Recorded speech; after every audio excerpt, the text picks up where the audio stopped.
bekerja bagi setiap umat-umat manusia, khususnya bagi Gereja GBD Immanuel Ikonopan saat ini.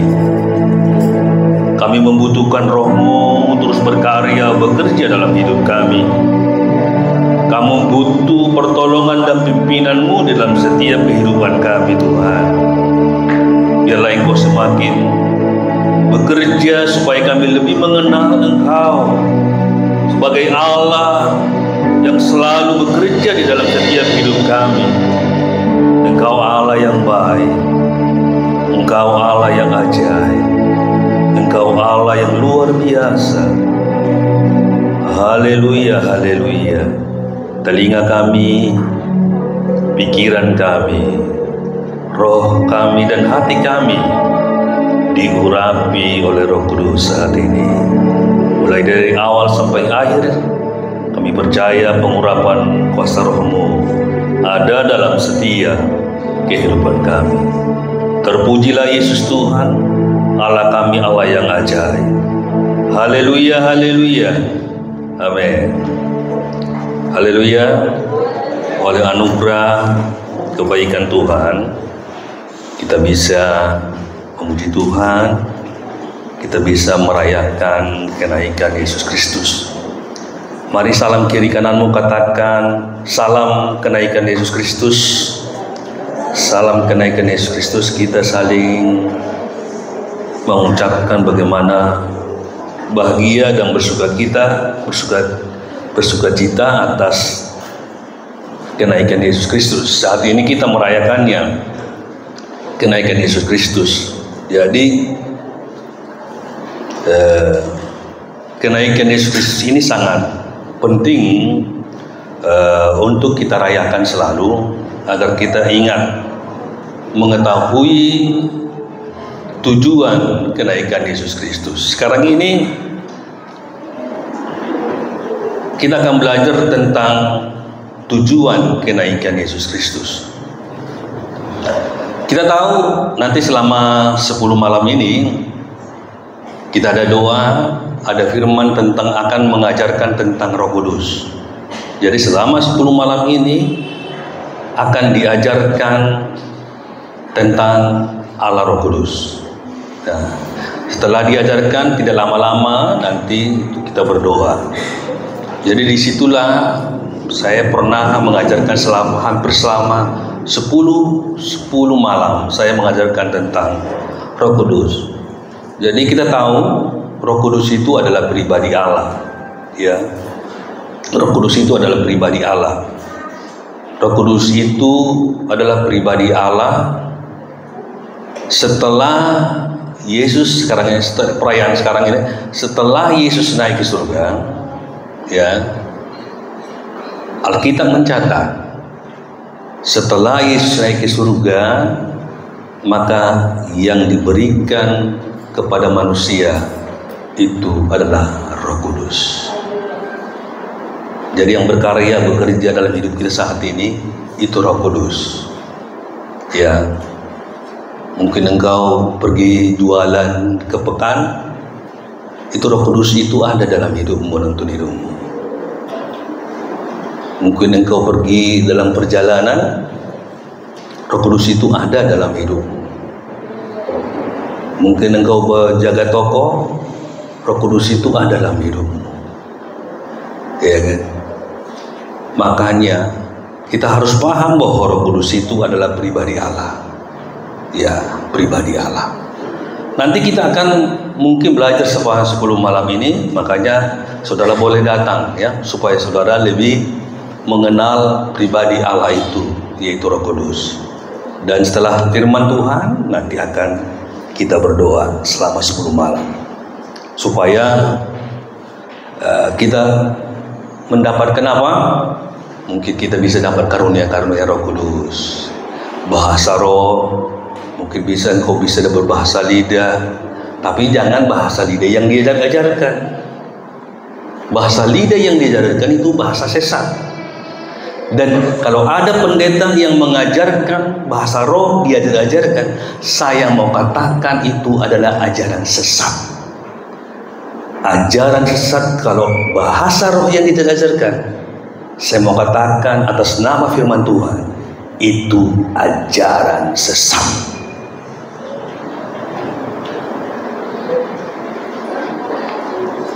Jangan sampai. Saya ingat dulu waktu saya kuliah di Surabaya, saya bukan kuliah di gereja GPDI waktu saya di Surabaya. Ada sekolah berbahasa roh.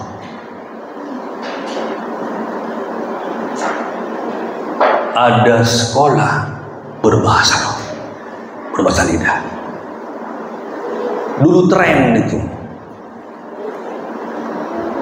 Dan juga pernah dirasakan Bapak sampai waktu masih tahun 1986, aku masih SMP di situ.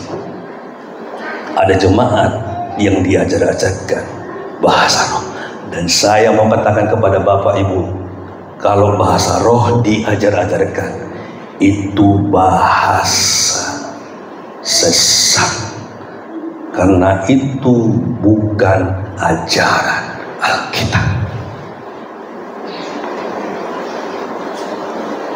Kalau saudara selidiki dalam Alkitab, tidak ada rasul yang mengajarkan bahasa roh.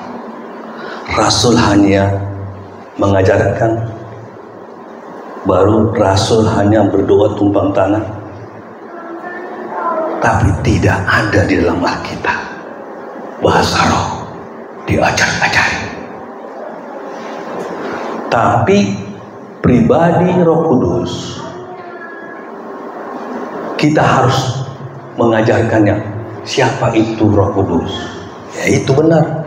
Tapi kalau bahasa lidah, bahasa roh yang diajarkan, saya mau katakan lebih baik engkau nggak usah berbahasa roh.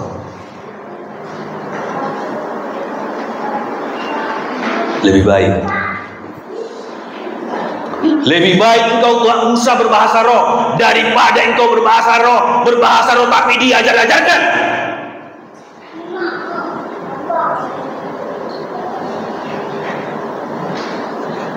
Lebih baik, lebih benar, lebih tulus.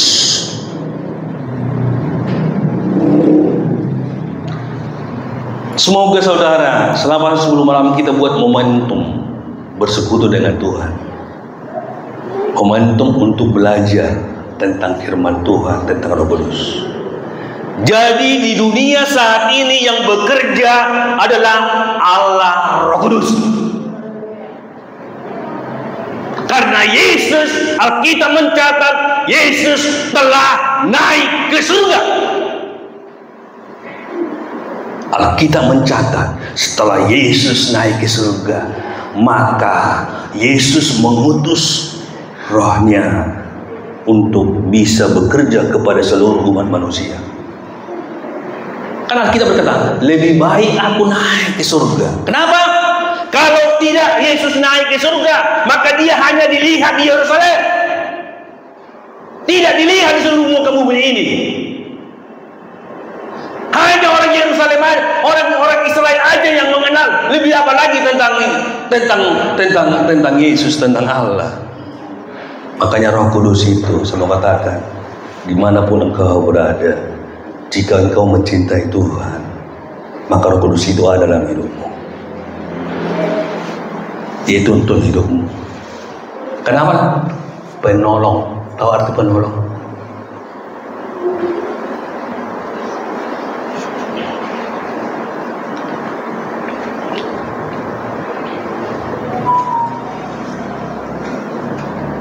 Saudara, kita baca apa tujuan kenaikan Yesus Kristus.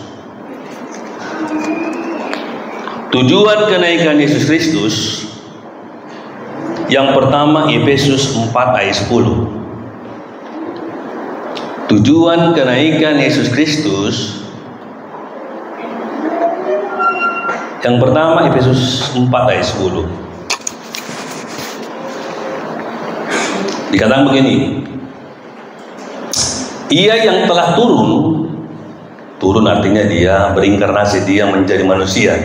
Yang telah turun atau Yesus, ia juga yang telah naik jauh melebihi tinggi daripada semua langit untuk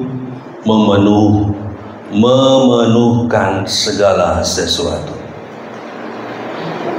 Jadi ia yang telah turun, ia juga telah naik jauh melebihi tinggi daripada semua langit untuk menemukan segala sesuatu. Artinya yang pertama, tujuan kenaikan Yesus Kristus adalah menggenapi firman Tuhan. Ya kan? Yang pertama, tujuan kenaikan Yesus Kristus adalah untuk menggenapi firman Tuhan tadi. Untuk memenuhkan segala sesuatu. Untuk menemukan segala, memenuhkan segala sesuatu. Artinya menggenapi firman Allah. Haleluya. Jadi sekarang kita yang hari saat ini semuanya itu untuk menggenapi firman Allah. Memang dia harus naik ke surga. Kalau Yesus tidak naik ke surga, berarti dia tidak menggenapi firman Allah. Masih ada yang kurang. Yang kedua, tujuan kenaikan Yesus Kristus ke surga, Yohanes 8 ayat 23 dan Yohanes 6 ayat 38. Yohanes 8 ayat 23. Dikatakan begini, lalu ia berkata kepada mereka, kamu berasal dari bawah, aku dari atas. Kamu dari dunia ini, aku bukan dari dunia ini. Jadi Yesus pada saat itu berbicara kepada murid-muridnya. Dia bilang begini, lalu ia berkata kepada mereka, kamu berasal dari bawah. Manusia, saudara saya, kita itu dari bawah, dari tanah liat. Aku dari atas. Yesus bukan dari tanah liat, dari atas. Kamu dari dunia ini, aku bukan dari dunia ini.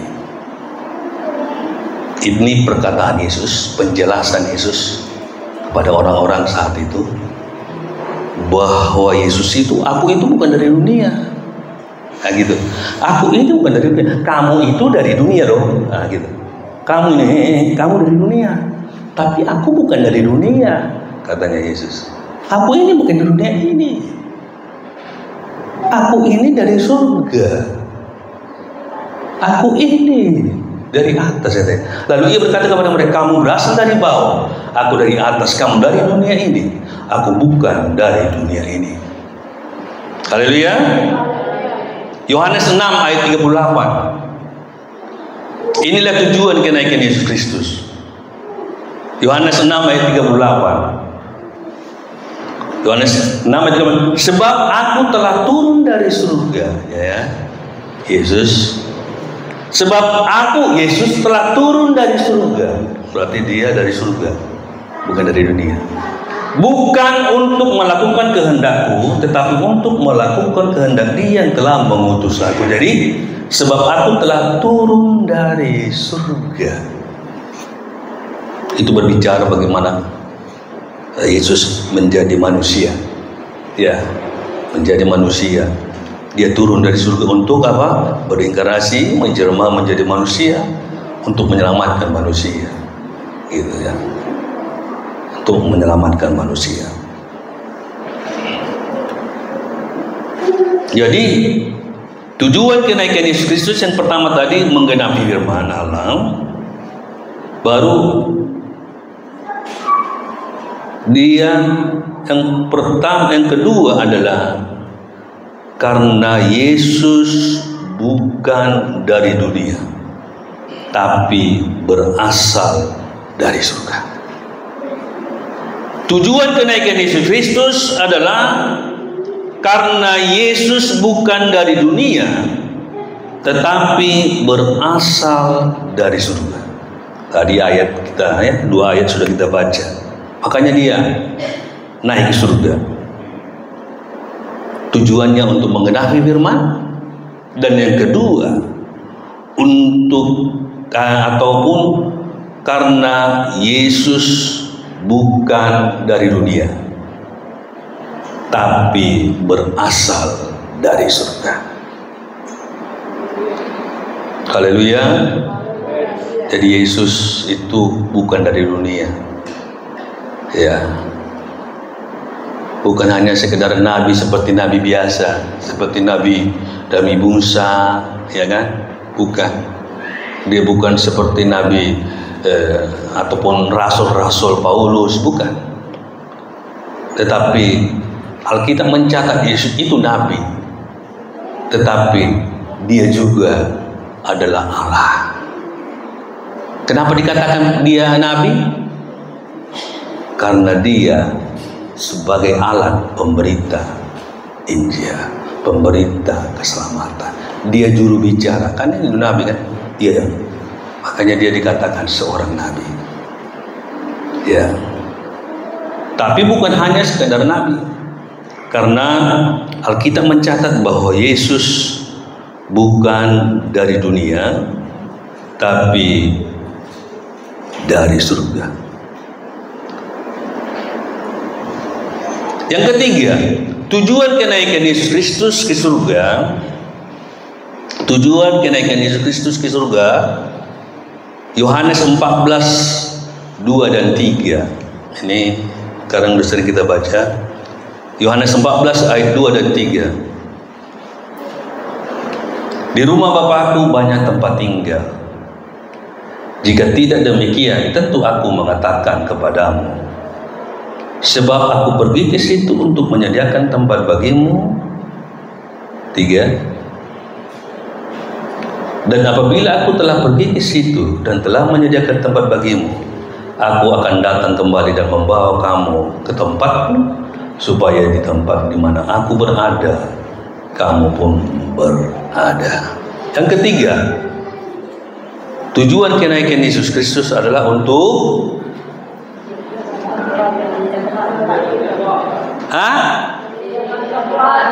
menyediakan tempat. Memang jemaat sini sudah mulai pintar-pintar. Sudah mulai pintar-pintar. Menyediakan tempat, ya kan? Menyediakan tempat. Untuk menyediakan tempat bagi orang percaya, orang beriman.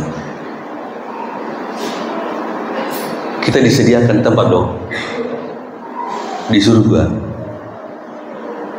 Yesus itu pergi ke surga, tujuannya itu menyediakan tempat untuk saudara dan saya. Nanti saya tidak tahu Mak Wani di tempat mana, saudara. Apakah dia di belakang sana ataupun agak dekat Rasul, dia nggak tahu. Saya tidak tahu. Makanya ada tingkat-tingkatannya, ya kan? Mahkota kan? Mahkota. Saudara tahu ada kalau saudara pertandingan kan, kita ini kan dianggap pertandingan di dunia ini, kita sedang bertanding. Dalam pertandingan itu kan ada tingkat ada juara 4 itu apa namanya? Harapan. Baru juara 3, juara 2, juara 1. Saya tidak tahu Mak Wani juara 3 atau juara 4 dia, atau mungkin juara 2, nggak tahu. Hanya Tuhan yang tahu, ya kan? Nggak tahu kita ini. Aku nggak tahu juga. Tiba-tiba aku yang juara pencorot kan? Bisa saja kan? Bisa aja. Kau itu kebanyakan gayamu. Juara pencorot lah kau, katanya. Ada orang bilang, gak apa-apa lah juara pencorot, sampai sering masuk surga, katanya. Ada orang gitu, biarlah aku masuk yang pencorot, yang penting aku masuk surga, katanya. Tapi saudara dan saya, kita berlomba-lomba untuk melakukan yang terbaik. Haleluya. Kita berlomba, iya kan? Kita belajar terus. Memang kita ini hidup belajar. Makanya kemarin saya katakan, gak ada masih kita ini, tapi harus mau belajar. Kita mau melakukan. Kadang evaluasi kan, nggak ada. Saya mau katakan nggak ada, maka kita masih sempurna. Tapi kita harus belajar. melakukan apa yang baik loh gitu. Ya kan? Kita harus mau belajar memperbaiki apa yang perlu diperbaiki. Itu. Jadi ada Tuhan sediakan tempat bagi saudara dan saya. Enak sekali. Ya. Beberapa tahun yang lalu Om Acah itu beli. Tahun berapa Om beli apa? Beli rumah itu? Rumah yang sebelah sana? Pastori? Tahun?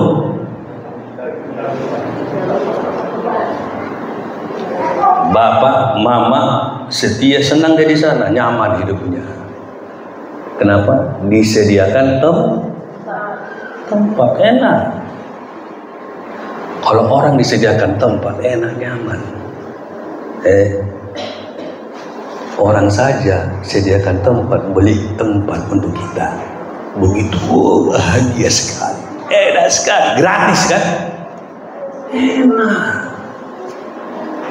Apalagi Tuhan Yesus roh naik ke surga untuk menyediakan tempat bagimu. Haleluya. Itu loh. Sedangkan apa disediakan, dibelikan rumahnya, bahagia, sedangkan enak, bahagia. Tapi semua katakan lebih berbahagia jika engkau ada tempat di surga. Haleluya. Itu loh. Jangan tinggalkan Yesus. Haleluya. Jangan tinggalkan Yesus. Yesus adalah Allah. Tidak ada satu-satu keselamatan di luar Yesus. Jangan tinggalkan imanmu. Tuhan mengasihimu. Tuhan sayang sama kamu ya. Saudara dan saya, Tuhan sangat peduli dengan saudara dan saya. Jadi tujuan kenaikan Yesus Kristus ke surga menggenapi firman Allah, yaitu kedua karena Yesus bukan dari dunia ini tapi berasal dari surga. Yang ketiga, untuk menyediakan tempat bagi orang percaya atau bagi orang yang beriman. Yang keempat, apa tujuan kenaikan Yesus Kristus ke surga? Apa tujuan kenaikan Yesus Kristus ke surga? Yohanes 14 ayat 16. Yohanes 14 ayat 16. Tujuan kenaikan Yesus Kristus ke surga. Mari kita baca 1, 2, 3.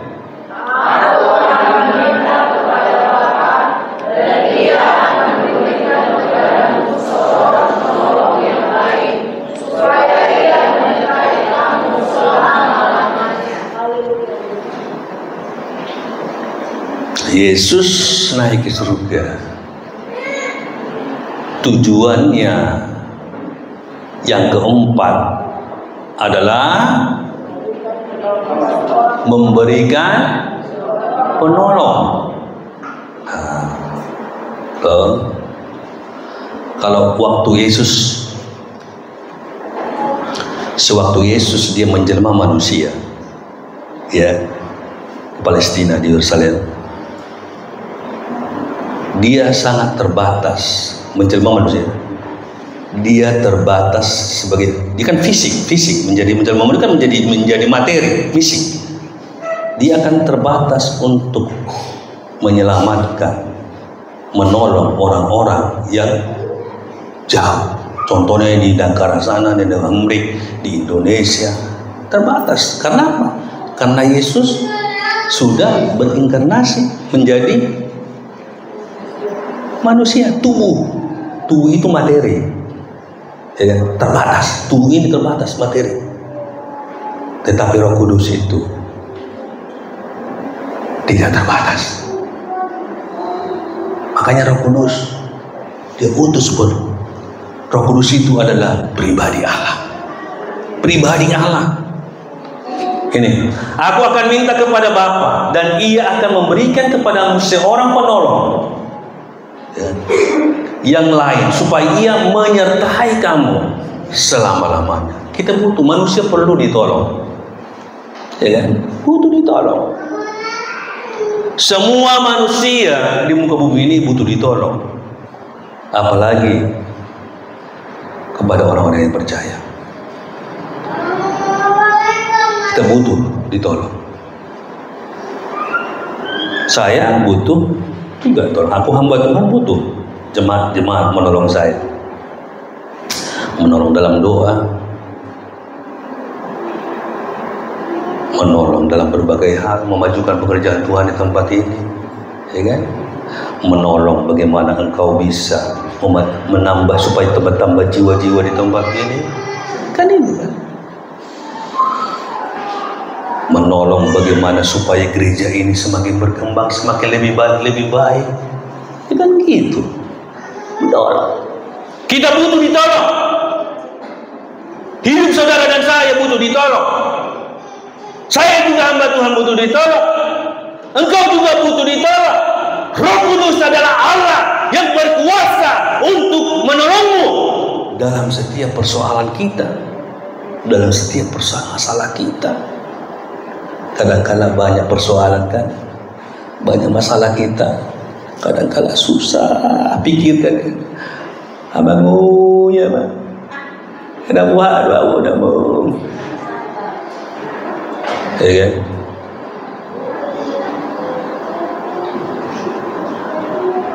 Yang banyak persoalan kadang-kadang. Ada yang masalah dompetnya tipis,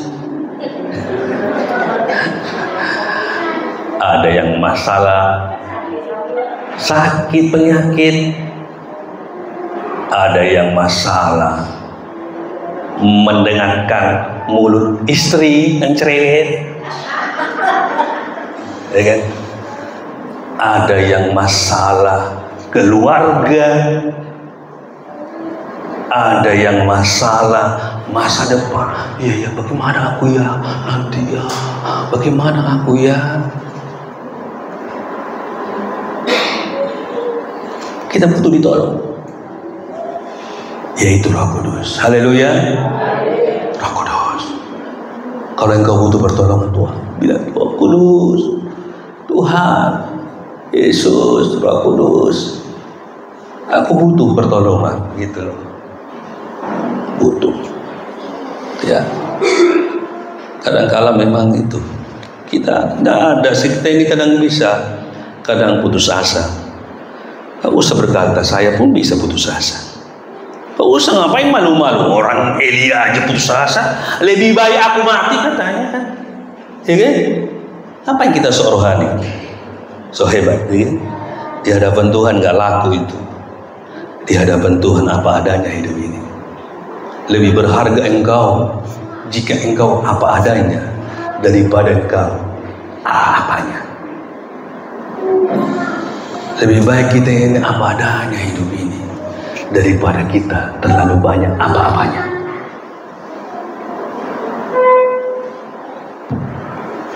Haleluya. Itu loh. Mari Bapak Ibu, saya tidak tahu masalah persoalan. Mari kita belajar bahwa ada Roh Kudus yang bisa menolongmu. Mari momentum 10 malam ini. Engkau nggak tahu ada persoalanmu, masalahmu, masalah rumah tanggamu, masalah masa depanmu, masalah penyakit. Mari kita berdoa. Momentum 10 malam ini kita pakai minta pertolongan kepada Roh Kudus. Roh Kudus itu Allah yang berkuasa untuk menolongmu. Allah tidak pernah berjanji palsu. Yesus tidak pernah berjanji-janji palsu, tidak pernah tidak menepati janji. Jikalau saudara dan saya benar-benar butuh pertolongannya, saya yakin Tuhan akan membelamu dan menolongmu. Haleluya. Firman Tuhan. Kita ini butuh ditolong. Kita ini butuh ditolong. Tak ada yang tidak bisa ditolong. Makanya Roh Kudus dikirim. Dia naik ke surga. Supaya apa? Supaya Roh Kudus itu, penolong itu, diberikan kepada orang-orang yang percaya kepada Yesus. Kita harus dipenuhi dengan Roh Kudus. Ya, penuh dengan Roh Kudus. Sangat penting sekali. Tujuan kenaikan Yesus Kristus yang pertama menggenapi firman Allah. Karena Yesus bukan dari dunia tapi berasal dari surga. Yang ketiga, untuk menyediakan tempat bagi orang beriman. Yang keempat, untuk memberikan penolong bagi semua umatnya. Yang kelima, ayat ini lagi apa? Aku akan meminta kepada Bapa dan Ia akan memberikan kepadamu seorang penolong lain supaya Ia menyertai kamu selama-lamanya. Apa? Menyertai selama-lamanya. Saudara, disertai selama-lamanya. Itulah pentingnya Yesus naik ke surga. Kita butuh dipenuhi dengan Roh Kudus untuk menyertai kita untuk selama-lamanya. Kita butuh Yesus naik ke surga agar Roh Kudus bekerja berkarya bagi orang-orang yang butuh Roh Kudus. Ya, Roh Kudus. Jadi menyertai, kita perlu disertai.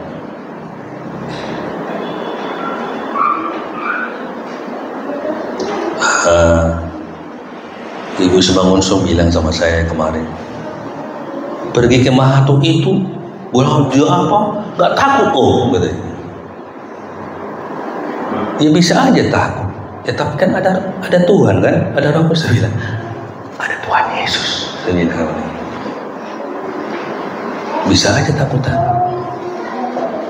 Ada Tuhan Yesus. Bagaimana aku penginjilan ke hutan sana, Kalimantan, ke hutan.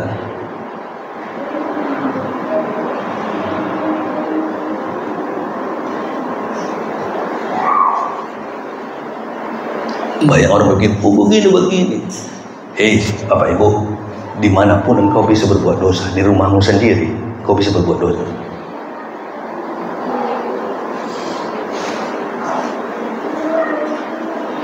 Jikalau ada niatmu untuk berbuat dosa, di rumahmu pun sendiri kau bisa berbuat dosa.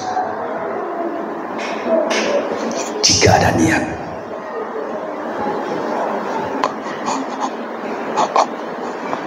Saudara, Roh Kudus itu penting sekali. Roh Kudus itu penting sekali ada dalam hidup kita. Dia sebagai penolong. Allah yang menolong kita itu Roh Kudus. Dia menyertai kita. Menyertai kita.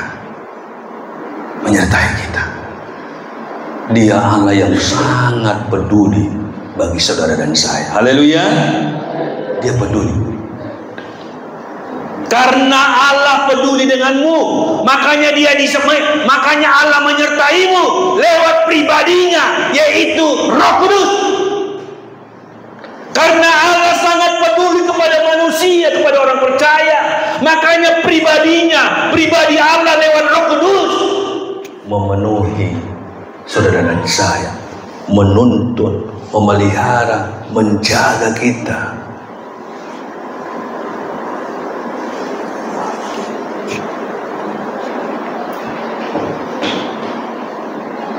Saudara, saya tidak tahu. Semoga firman Tuhan ini bisa menjadi berkat bagi saudara dan saya. Haleluya. Saya nggak mau terlalu panjang-panjang khotbah. Memang itu bukan apa saya, bukan tipe saya. Nggak mau saya panjang-panjang berkhotbah. Tetapi biarkan firman Tuhan ini dapat memberi semangat baru kepada kita, memotivasi kita ya. Memotivasi kita bahwa Dia Allah yang agung. Roh Kudus itu penolong yang selalu memelihara, menuntun kita, ya kan, menjaga kita. Dia Allah yang baik, Allah yang ajaib, Allah yang luar biasa. Haleluya. Mari kita bangkit berdiri. Haleluya. Mengalirlah Roh Kudus. Kita bangkit berdiri. Haleluya. Engkau Allah yang baik Tuhan. Kami butuh Roh-Mu. Kami butuh Roh Allah bekerja semakin di dalam setiap hidup kami. Engkau Allah yang berkuasa untuk menolong setiap persoalan masalah kami. Kami butuh Roh Kudus pribadimu untuk menyertai kami untuk selama-lamanya. Haleluya, haleluya. Mengalirlah kuasa